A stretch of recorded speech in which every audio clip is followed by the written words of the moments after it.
I want you to think about your life right now. I was reflecting on when I decided to become a professional speaker. I looked at my life and I just said, you know what? I want to do more. I want more.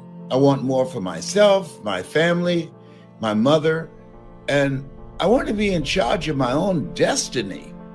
And what I was doing at that time was not providing that. And it got to a point, I don't know whether or not you've ever been there, that just doing something 8 hours a day, 5 days a week, just to pay the bills, to keep a roof over my head, and for transportation and food on the table, it just didn't get it. I mean, if you can understand how I felt, it just didn't get it. I didn't find that fulfilling. One, I was doing something that wasn't me. And I was doing something to survive. What it takes to live versus what it takes to survive are two different things. And so here's what I realized, that if you're not willing to take a chance on you, if you're not willing to learn something and reach beyond your comfort zone so that you can explore some other possibilities for yourself, you'll never discover the greatness that you have within yourself to do more, to have more, and to experience more. So I wanted to see what else was out there for me other than what I was doing at the time. I was a salesperson at Sears, and they said, if you're the top salesperson, that you will get a promotion to be the sales manager. Well, I was the top salesperson for 6 months in a row, and they told me they couldn't promote me. I said, no, don't say you couldn't, just say you won't promote me. Well, they said, well, the reason is it will lower morale. Lower morale? Yes. Everybody in that area there would be very upset. I was the only raisin in a glass of milk, if you know what I mean. I said, what? I said, come on, you gotta be kidding me. No. We would love to give you the promotion. I said, excuse me, don't use the word give. I've earned this. 6 months in a row, I've earned this. You said, if you're the top performer, you will be selected for manager. Now you're changing the rules. Now I had a choice. They said I would lower morale. So I took a chance on me. I wonder what happened to the morale when the top performer left. And they had the unmitigated gall to ask me to train the people that they were going to put over me. I said, hello, do I look like Mr. Buckethead? No. Be a team player. No. You know, some people got nerve, you know what I mean? They got nerve up in here, up in here. I said, I got to do something that puts me in charge. If you want to be in charge of life, but I'm working from home now. This is what I do. When I'm not talking to you, you know what I'm doing? I'm speaking to corporations. I'm speaking to organizations. I'm speaking to different groups of people who want to be motivated and inspired, and helping them to create a sense of engagement and unification, even though they're separate geographically. And I'm doing that from the comfort of my home. I teach people how to use this computer to bring their personality through, their passion and their energy through, to create a significant emotional event. See, the reason I have the advantage of doing this than the average person, because I was in radio for many years. I couldn't see the people that I was talking to, and you do it after a certain period of time. You develop some skills intuitively that you know when you're connecting with people. And so that has given me a competitive edge. being in radio for so many years. That's why I'm teaching people now how to do virtual seminars and workshops. Now, and be successful at it. I'm successful at this and one of the top impactful speakers doing this because of my background. Do something beyond your comfort zone. Learn something new so you can see what's in you. You got some more stuff back there, but you'll never find out what it is if you don't test yourself. And I was seeing these people speaking everywhere, and I said, I'm gonna put myself to the test. I look at them, they put their pants on one leg at a time, just like I do. And so part of the whole process, because I was listening to motivational messages on a regular basis and I was getting fired up. Now, write this down. The people that are going to make it now, the people that are going to take advantage of this breakthrough. Listen, we work hard for where we are right now. Don't sleep this period now. Good times, they have an expiration date. Bad times, they have an expiration date. We just came through something. With the election of 2 senators, the scale has tilted. The force of evil has been subdued. Listen what I said. Not destroyed, but subdued. It will raise its ugly head again. So you want to maximize this time. You want to milk this moment. You want to make your move right now. And one of the things that I do, and I encourage my kids to do, when I make some money, I operate like I don't have a dime. Like I don't have a dime. I start working harder. And this is what you have to do. The people that are going to be successful are willing to do the things today others won't do in order to have the things tomorrow others won't have. What is it that most people won't do? Here's what they won't do. Learn something new. They're comfortable with what they're doing now. Well, I've been doing this for a long time. So, learn something new. If you're not willing to learn anything new, no one can help you. But if you're willing to learn something new, like I decided to do this, no one can stop you. I'm my own boss. I call my own shots. And I'm not saying this to you to impress you, but to impress upon you that you got it like that too.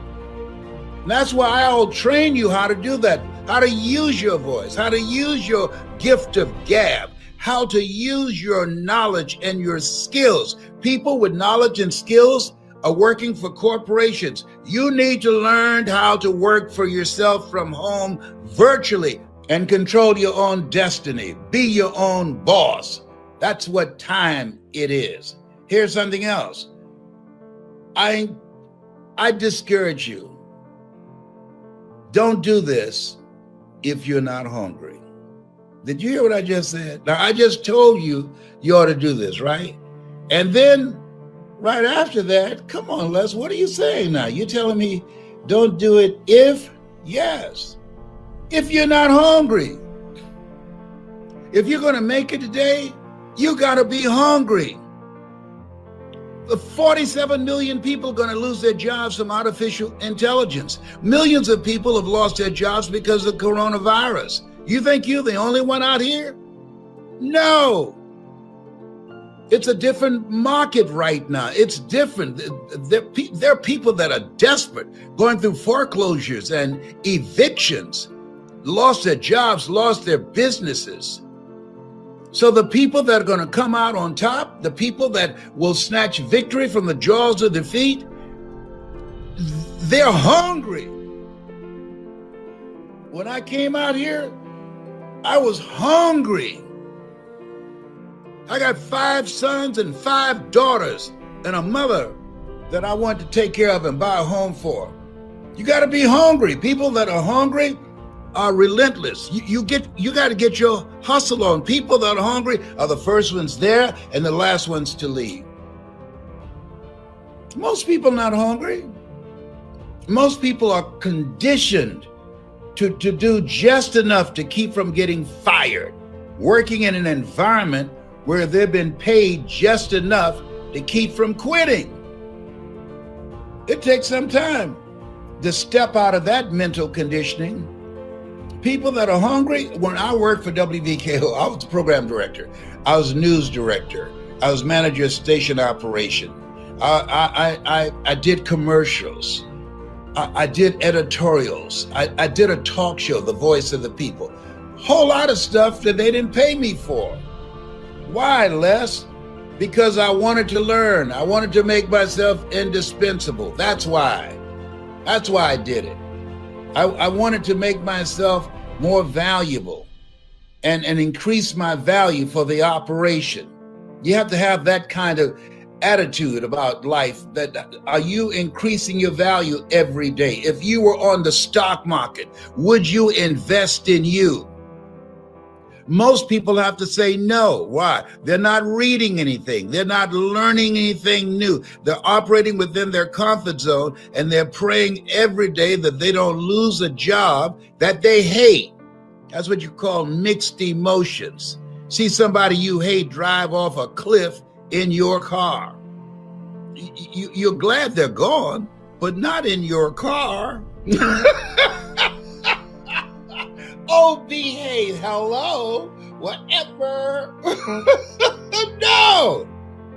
No, it's a different place now. You got to be hungry. You have to get your stuff together.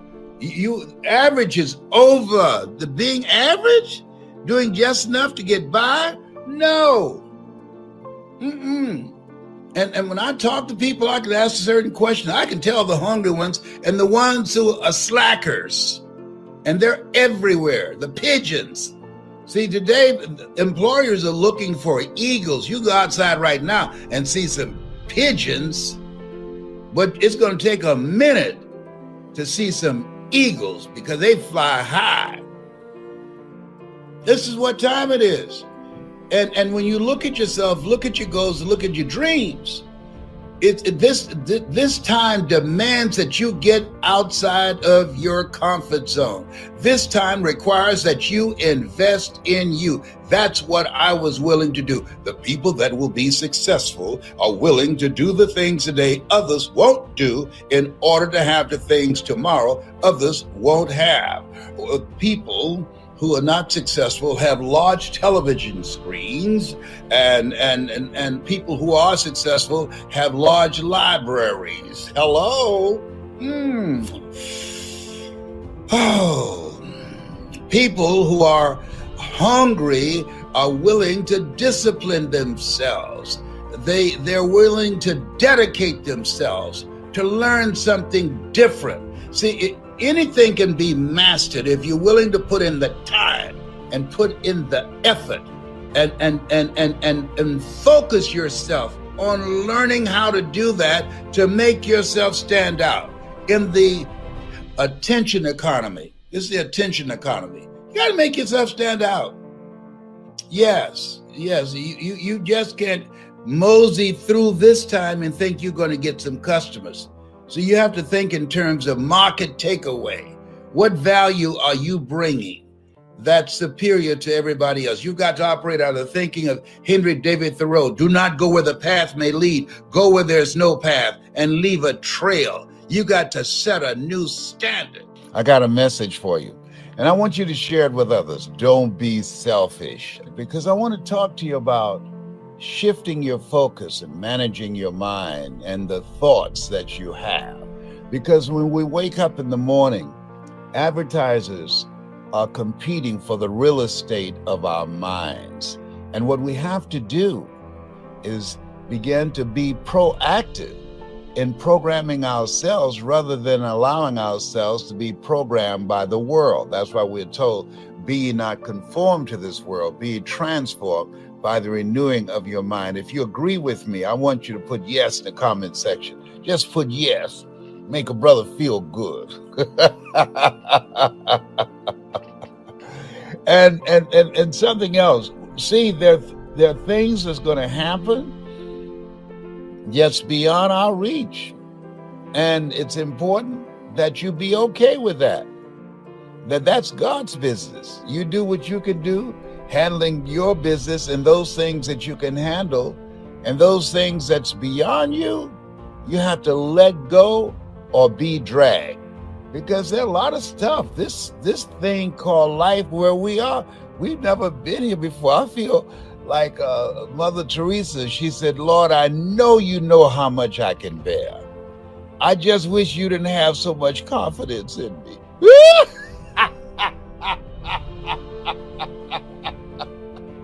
Oh my goodness. Oh boy. So I want to share some thoughts with you. People ask me, what do you do during tough times? How do you handle it? Well, they asked the right person. As I speak to you, I have this trophy here from Cancer Centers of America. It is a trophy that you don't want. It's called the Cancer Center Perseverance Award. Perseverance. I'm a 29-year, 4th stage prostate cancer conqueror. All right, so you don't want that award. Some awards you want, some awards you don't want. But I'm glad to get the award because I'm still here. So the question becomes, how do you do that? How do you keep a positive mindset in the face of a prognosis and say, you're on the way out? How do you deal with that? Well, number one, what's very important is to understand this, that at any given time, we have the power to choose. Choose ye this day whom ye shall serve. We have the power to choose to focus on the things that are not what we want them to be, or focus on what we can do to create the things that we want in our lives. See, because at the end of the day, life is a fight for territory. And once you stop fighting for what you want, what you don't want will automatically take over. So I deliberately, when I wake up in the morning, I'm grateful. I say, I'm great and grateful. I'm still here. There are a lot of people that didn't wake up this morning. They're taking a dirt nap. Hello? So I'm grateful. I'm not in pain. You can hear my voice. I can still serve. At 77, I can still make an impact. All right? So what you have to do is face this. Every day is not going to be a good day, but there's some good in every day. So here's my challenge to you. Look for the good. I ain't playing with you. I'm coming for you right now. Look for the good because it's here. And then just take the time to savor it. What most people do, and this is crucial, they leave their minds open like a universal garbage can and taking in stuff and information that they can't do anything about. I support the Ukrainians without any question. I pray for them. I support them. I will contribute to anything to help people who are being displaced. But I will not watch the news on that. It's too negative.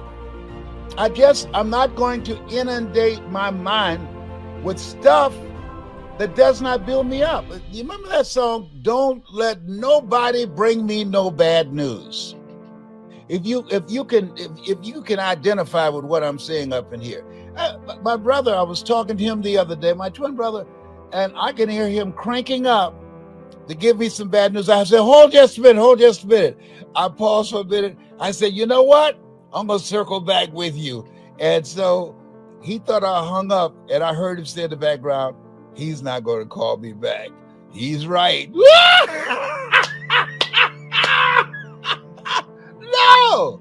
I don't want to hear that. He's about to tell me some problem about somebody. I don't know that person. Why do I need that in my mind? I remember a story about a very brilliant man. We all had heard his name, Albert Einstein, and he was asked for his phone number. And he went to a payphone booth and went into the telephone booth and opened up a telephone book. And they said, wait a minute, you Einstein, you don't know your phone number? He said, I don't keep information in my mind that's not usable to me. I don't call myself. Why should I put some stuff in my mind about things I can't do anything about other than saying, wow, I'm sorry to hear that. But I will take some things in that inspire me, things that encourage people that I can use in my presentations. I tell speakers and I train speakers, and some of you out there, I want you to listen to me, and I'm going to give you a strategy on how to become a powerful global voice of transformation.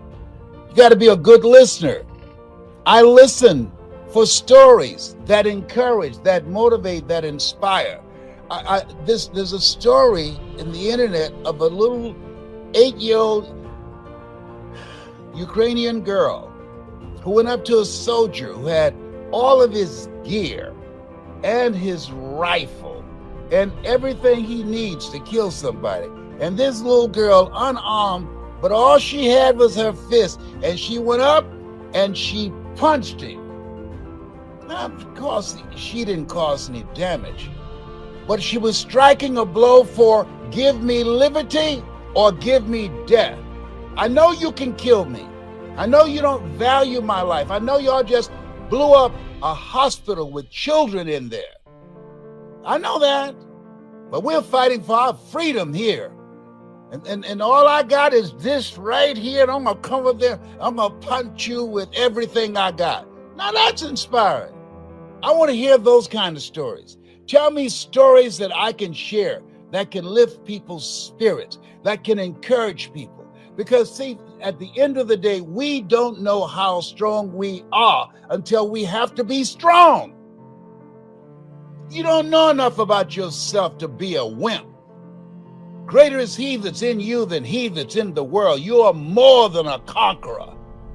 And when you just be with that, I'm more than a conqueror.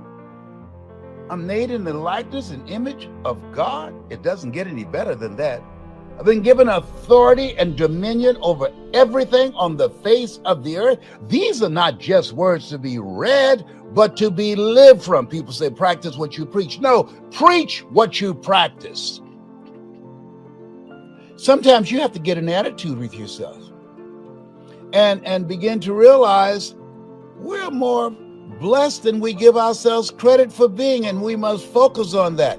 When I get up in the morning, I have a gratitude list. I have things that I write down that I'm grateful for, that you can hear me, that I can see. I got my nephew, James, he went stone blind. My twin brother's son, blind at 38.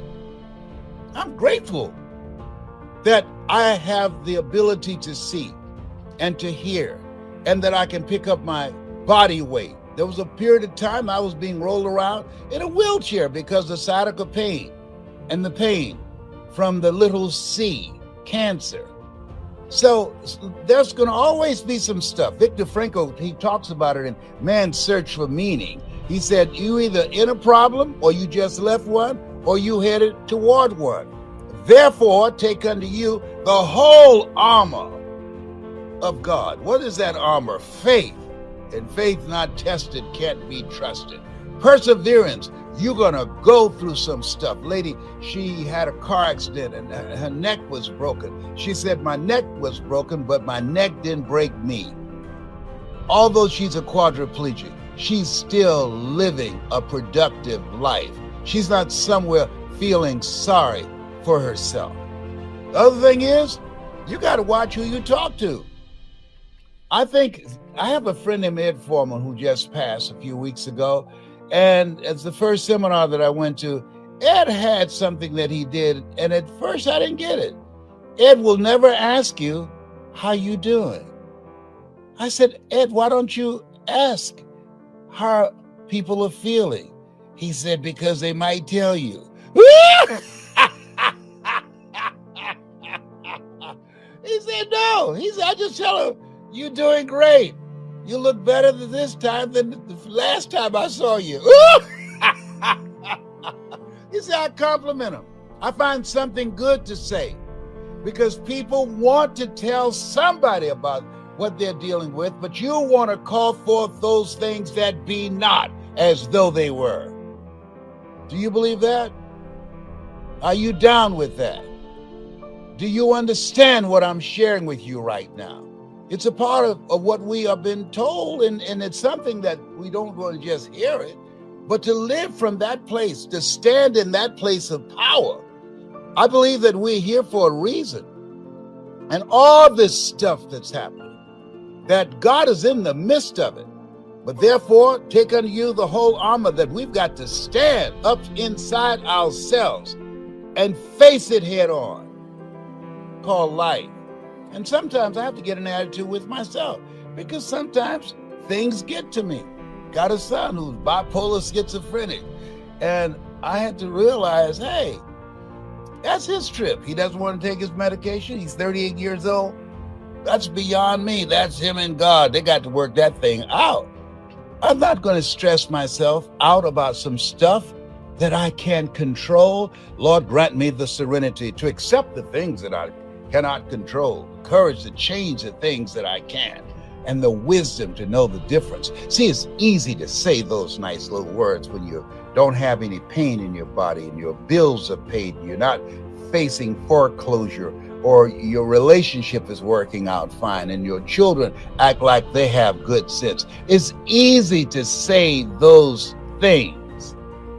But when life knocks, when life challenges you, that's when you have to pull and call on the whole armor. That's when you have to be able to understand, yea, though I walk through the valley of the shadow of death, I will fear no evil. Oh boy, this thing called life. I saw something with some actors they were talking about.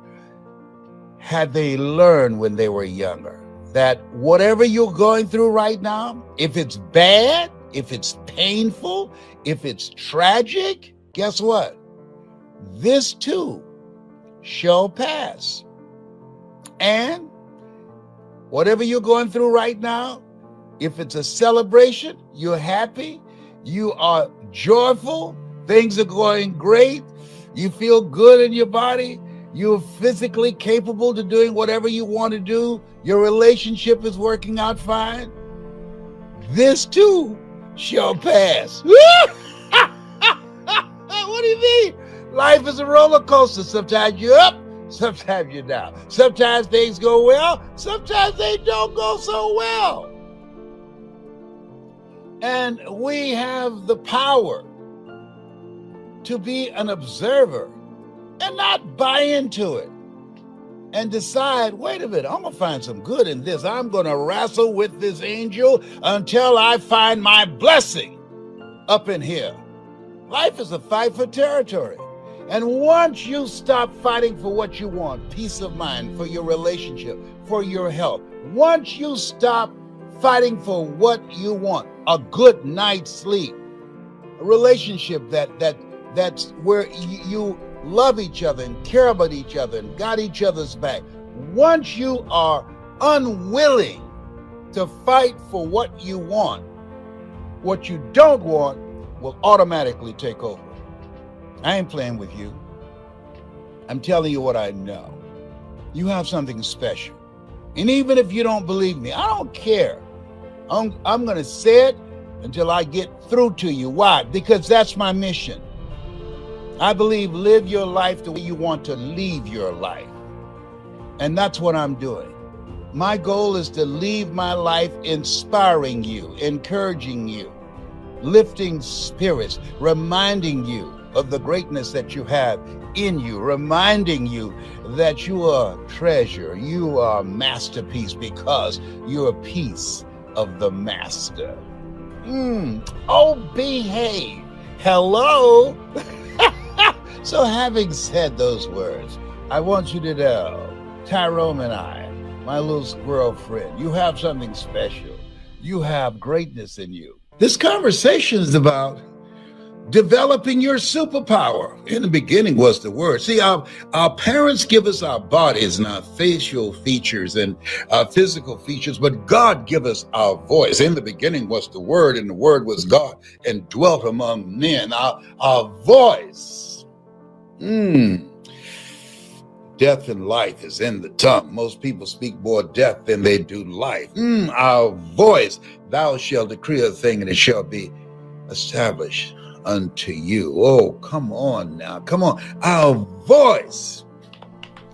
You want to change your life, seek ye first the kingdom of God and his righteousness, and all these things shall be added unto you. When shall the kingdom of God come? The kingdom of God cometh not by observation. They shall say it's neither lo there, lo here. Behold, the kingdom of God is within you. It's within you. Woo, wow.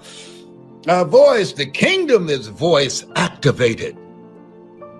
That's why when you encourage someone, you stir up something in them. That's why when you speak, that you're able to ignite and release the kingdom of stories of greatness and potential and artistry, and enable them to expose themselves to a part of themselves that they can't go to by themselves, and that when you spoke, you exposed them to the kingdom of potential in them to live a larger life, to live the life that they were chosen to live their calling. A job is what you get paid for. A calling is what you're made for. And that calling is something that you love it so much you do it for nothing, but you do it so well that people will pay you to do it. Most people are doing things just to get paid. Let me tell you something. When you do something that's you, it's a different kind of feeling. It's a different kind of experience. If you're ready to make money with your voice, with your story, with your knowledge, with your experiences, with things that you've seen, things that you have observed, I got to tell you this story. Listen, you won't believe this. This is going to blow your mind. You won't believe it, and you're going to believe it. It's shocking. It's a drop the mic moment. It's jaw dropping what I'm about to tell you right now. Just let some other people know and say, Les is about to say something that you're going to say, whoa, wow. I'm telling you, do it right now. Have somebody else. Listen to me. I will tell you this story. And I'm gonna find a way to make it work for you, all right? Okay, I thought it just dropped in my spirit. Ladies and gentlemen, and this is primarily to men. Brothers, fathers, it's time to step up. Oh, some of you are. You provide and you protect, but far too many don't. My son, my oldest son, was working on his job. And there's a young lady that he knew that he was talking to, and a guy came by and spoke to her, and she didn't say anything. And so when she left from talking to my son, listen to me. This guy said to my son, "Hey, man, what's up with her? I've been trying to get a conversation with her, and she won't talk to me. She's ignoring me. She won't give me the time of day." And my son said, "I don't know." So when the guy walked away and she came back, because she moved deliberately, because she saw him coming over where my son and she was sitting. And so my son, Calvin, asked her, "Why did you move deliberately?" And this guy's saying he's been speaking to you, but you won't give him the time of day. You know what she said? He is the father of our son. And because he's not involved, because he doesn't come around, he doesn't remember my face. Good God from Zion. Whoa! You can't make this kind of stuff up. You can't make this up. He's been absent. He's a sperm donor. You can't make this stuff up. He's not involved in his child's life. He's been away so long, so absent, he doesn't even remember the face of the mother of their child. Oh, God. Oh, boy. Oh, we have. Oh. Oh, boy.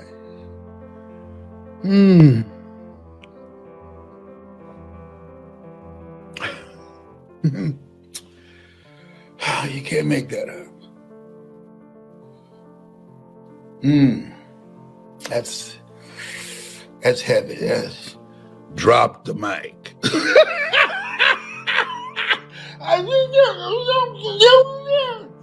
You know what Tyrone said? You about to make me cuss, Mr. Brown. If you don't know Tyrone, it's a squirrel that's outside my window. He's taught me squirrely. He doesn't know how to speak English yet, but I understand it. You know, I've been in the house too long. Oh my God! Oh my God! Oh, this thing called life is just too much. It's just too much, as Jerry would say.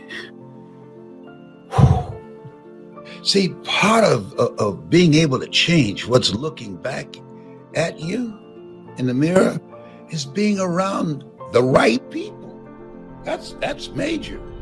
Being around the right people, having the right coach, the right mentor, having a different kind of environment, having different stuff coming in your ears. Nothing gets through except through the ears and the eyes. This is the time, this place where we are, you have to create a shift in your environment.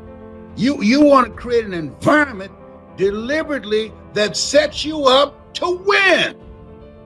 If you're ready to do that, so I'm ready to win.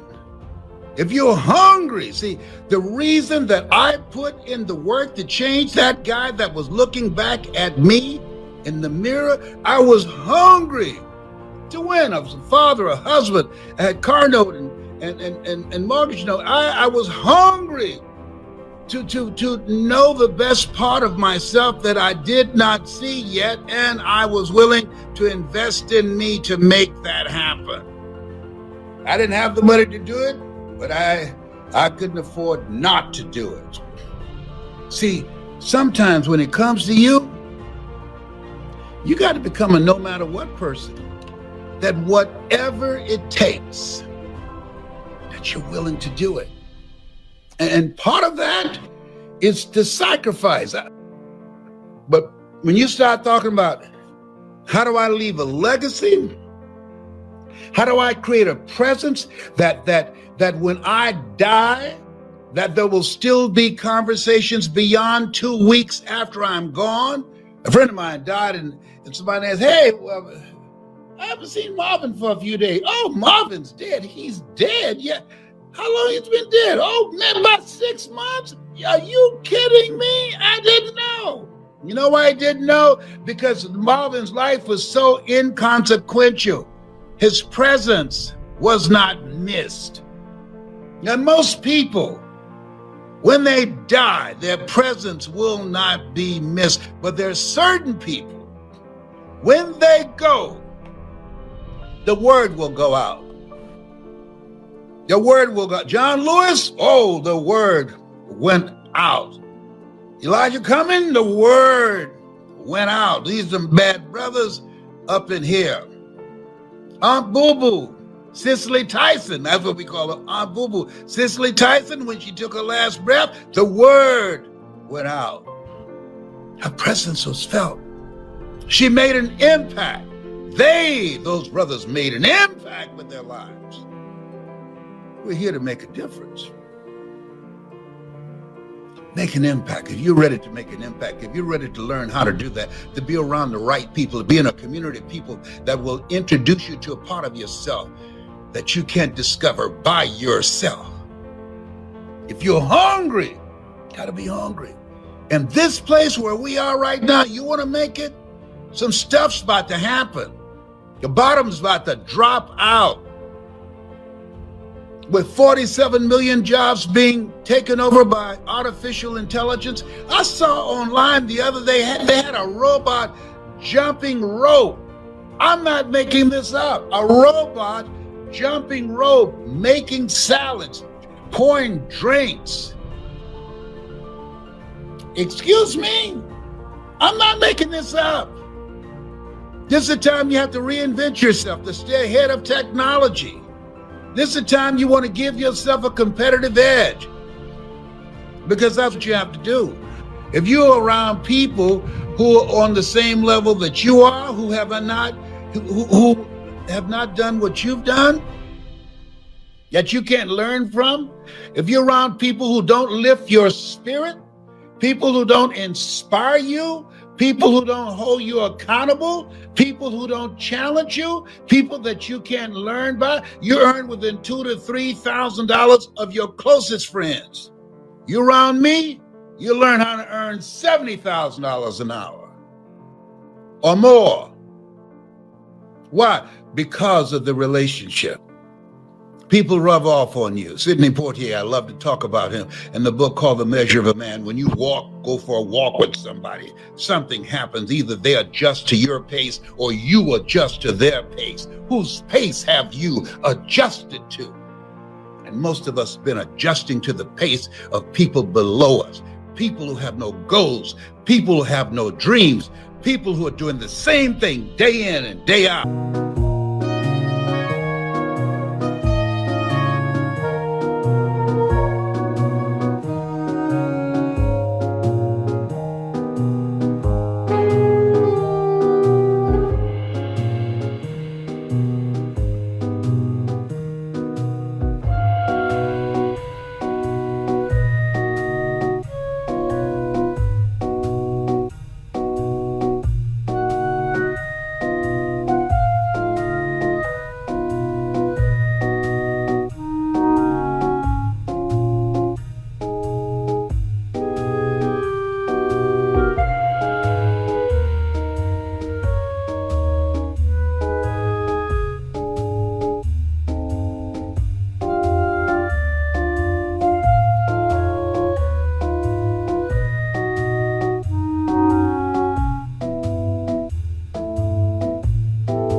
No sense of responsibility, no commitment to their children, no idea of building a vision and living from a life of legacy. When they die and they take their last breath, rather than leaving a legacy, they leave liabilities. Oh, help me, Lord. Can you believe that? This guy trying to have a conversation with a woman and ask my son when he comes back over, why won't she talk to me?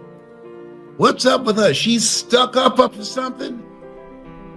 And when my son asked her when she came back, when he left, what's up? You don't like him? Well, I know him very well. We had a baby together.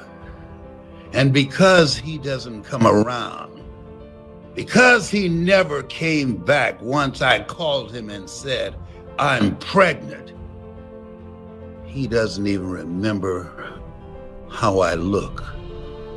And he's never seen his son, our son. I have nothing to say. Whew.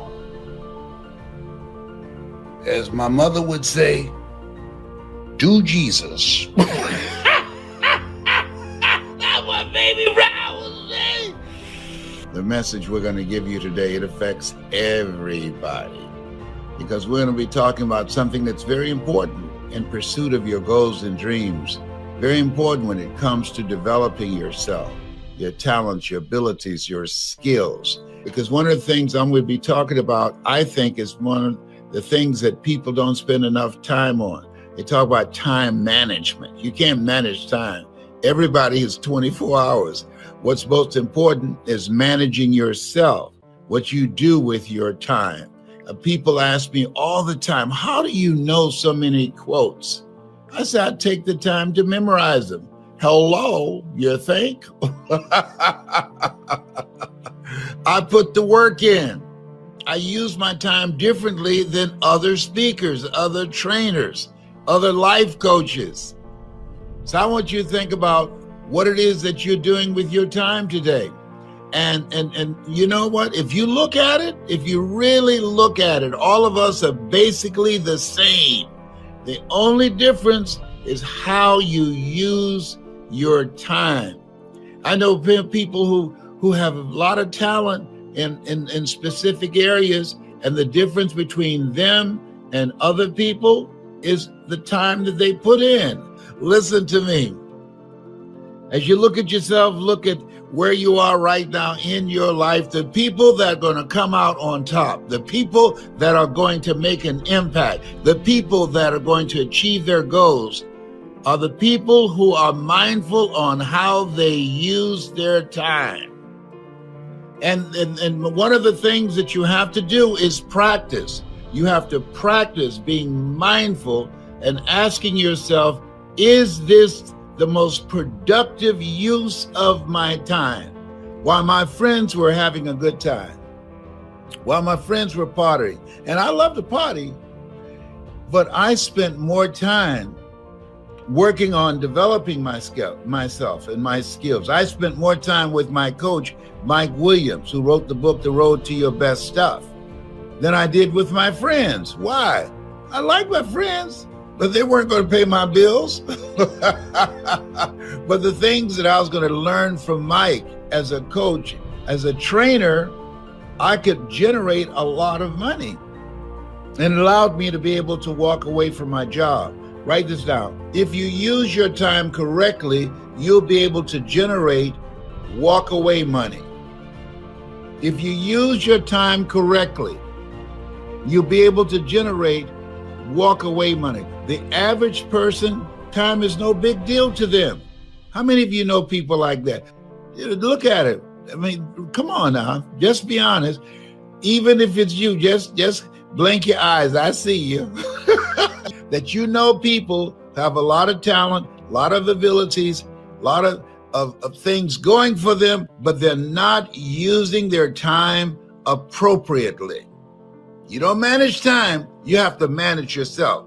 And what I did, I just carved out time every day to memorize a minimum of 3 to 5 quotes every day. You give me a topic, I can roll with it. I don't need a second to think about it, because it's in here. I spent time working, reading, listening, and different ways in which I could use the quote to drive a point home, use the quote to create humor, use the quote to create special moments.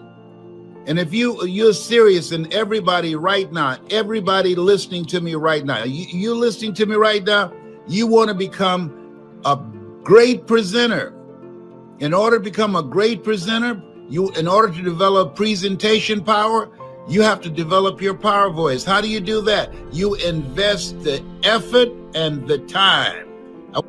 If you want to put in the time so that you can learn a new skill virtually, so that you can get out of a job that's not you, and be able to go into your own business and do it from the comfort of your home. Now, I used to travel all over the world. I enjoyed that very much, but homie ain't traveling no more. No. My buddy Tyrone, he said, no, don't do that no more. Some of y'all don't know Tyrone. Tyrone was a squirrel outside my window on the west side of my house, all right? So here's something that Shakespeare said. He said, defer no time. Delays have dangerous consequences. Let me share something with you. I remember when I had the opportunity to audition for a play at Miami-Dade Community College. Mrs. Werner was the director there, and I didn't show up on time. Somebody else got the role. The reason I didn't show up, truthfully, not just because I was late, but because I didn't believe in myself. I said, well, something else will come up and I'll be able to get that role. Nothing else came up, and that was it. And so we've all had experiences. I want you to think about it. Something you put off and it cost you. It cost you. The guy was talking to me about becoming a part of my speaker training program. And I said, okay, I got a slot that's available now. So he said, I'll call you tomorrow. He didn't call. And so he saw me about 2 weeks later and said, hey, can I sign up now? Because one of my graduates told him how good it was for them. And I said, no. He said, why not? I said, you have to take advantage of the opportunity and the lifetime of the opportunity. I said, I don't have any openings for you now. But at some time, maybe 3 months, 4 months from now, that slot might be available again when somebody graduates. You have to take advantage of an opportunity and the lifetime of the opportunity. Is there something that you want to do? Some goal that you want to achieve? Something that's important to you? Some place that you want to go?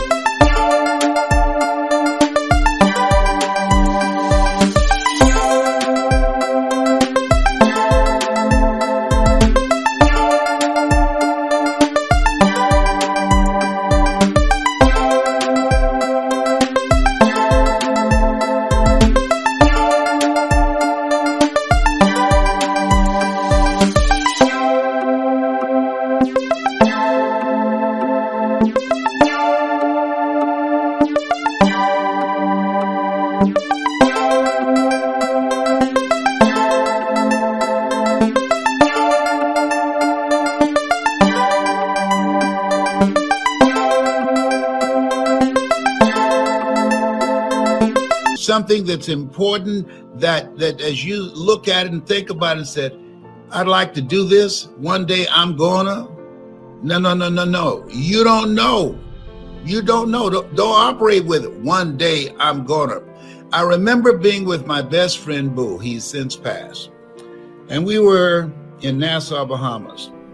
And I said, you know what, Boo? I said, this is the first time you and I, we've been traveling all over the world. This is the first time that we have time that we can spend here in Nassau, and you can find relatives that you haven't talked to in years. He said, oh, I got to get back to the States because I've got to cook. There's a special event for the church. I said, hey, guess what, Boo? They can get another cook. This is enough time in advance, a week in advance. Make a call, tell them that you will not be there because you are on vacation, and we've never taken the time to spend this time together just having fun. We traveled when I was speaking, and we went from city to city. My cousin Boo and I, we were in Nassau, and we traveled, and I would speak, and Boo always went with me. And so, but we wanted to have some time special together where I would go to a beautiful place and I didn't have to speak. And so I said, this is a place, let's do it here. Let's spend 3 weeks to a month here. Find relatives of yours that live here in Nassau and Bimini. And we can just chill out. And he said, I can't. I said, why not? He said, because I have to cook for an event that's taking place at the church. I said, you have enough time in advance. Call them and let them know. He said, there is nobody else. I said, listen to me. If something happened to you, they will find somebody else. They will not cancel the event. He did not know, and I did not know. When he said, I can't do it, he did not know that he would not be able to do it for the church, to cook for the church.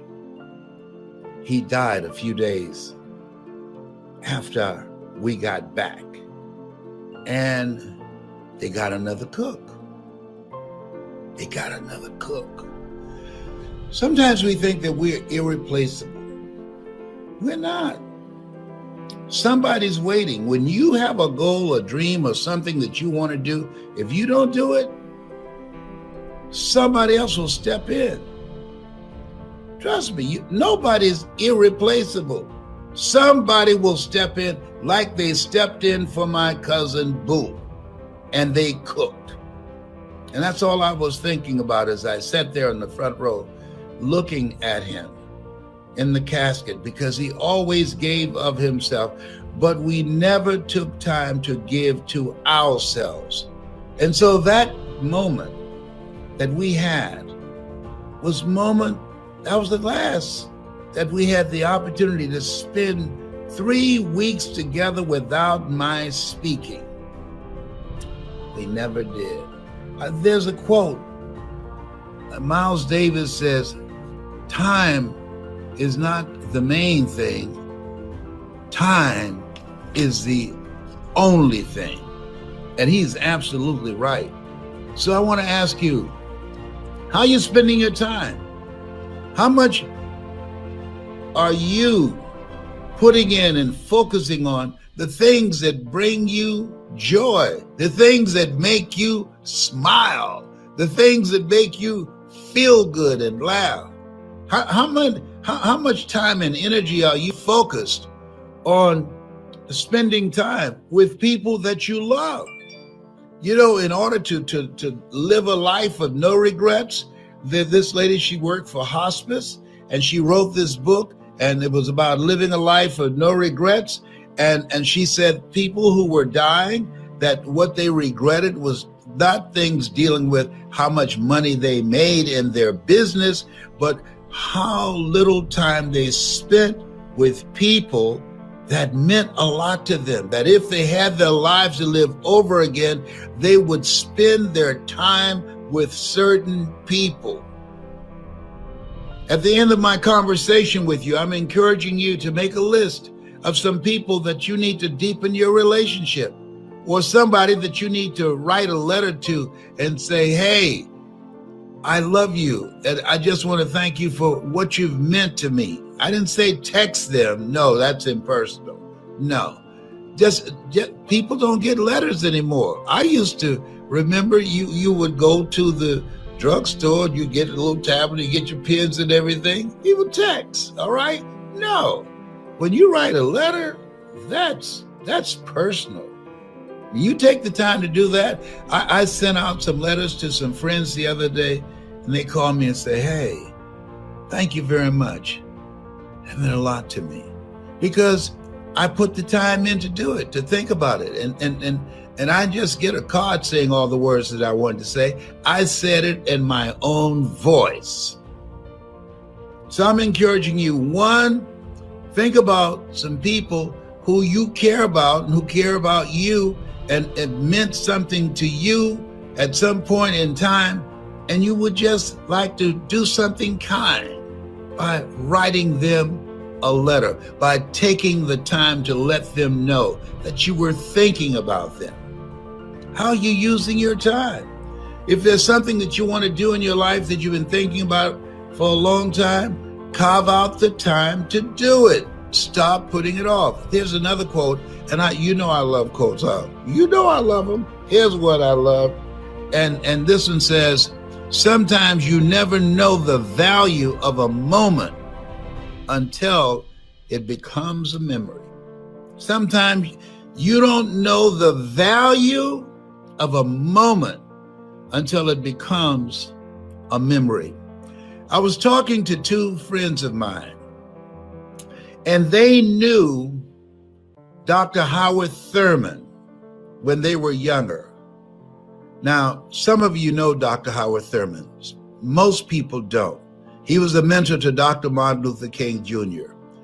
I was so blown away. I said, you knew Dr. Howard Thurman? Yes. And I have these CDs that I was listening to that they gifted me. And I said, what was he like? And you know what they said? Well, he was a nice guy. He was thoughtful. He was quiet. You could tell he was a deep thinker. I said, well, did you ask him things and just try and pull out some ideas, concepts, or thoughts that he might have? I said, no. We didn't know he was all of that. Dr. Howard Thurman, come in, sir. The centering moment. Deep is the hunger. The two primary questions that one should ask oneself in life. Number one, where am I going? Number two, who's going with me? And if you ever ask those questions in the wrong order, you'll be in serious trouble. Oh, he was a bad brother. They said, we didn't know he was all that. Oh my goodness. I've had some moments with people that I did not know they were all that. And I blew it. That had I known who they were, oh, I would have maximized that memory. I'd have gotten more out of our meeting. If you agree with me, I want you to put yes in the comment section. If you've ever had some moments with somebody and you really didn't take advantage of it, it was no big deal to you at that time, and then one day you realize, wait a minute, I didn't use my time wisely with that person. And so right now, in this era, this history-changing era where we are, the people that are going to come out on top, the people that are going to get control of their destiny, the people that are going to maximize this place in history and be stronger and be fortified in terms of their mental resolve and in terms of their families and their skills and their ability to create incredible wealth, are people that are using their times more productively. The people who take the time to learn something new. I say, and I want to say it every day, if you're not willing to learn, nobody can help you. If you're willing to learn, no one can stop you.